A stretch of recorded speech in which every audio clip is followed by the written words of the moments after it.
覺得感受好特別啦，因為我作為一個香港演員，但係帶住一套韓國嘅電影嚟到馬來西亞。但係我覺得電影係無分任何嘅地方嘅，本身電影就係我哋嘅共同語言，所以好開心可以嚟到馬來西亞同唔同嘅觀眾嚟分享呢套電影。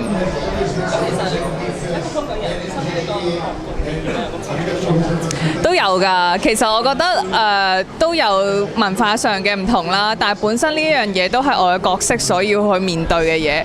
咁我覺得可以喺呢個角色入邊，我都揾緊點樣可以更加似一個喺韓國生活咗好耐嘅人。咁呢一樣嘢對我嘅角色都好重要嘅，係啊。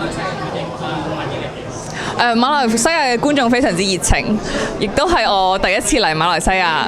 咁我感受到呢度嘅文化非常之多元啦，亦都有好熱情、好繽紛嘅色彩。咁所以我好希望可以再嚟馬來西亞，甚至有機會可以嚟馬來西亞拍戲。Thank you，thank you。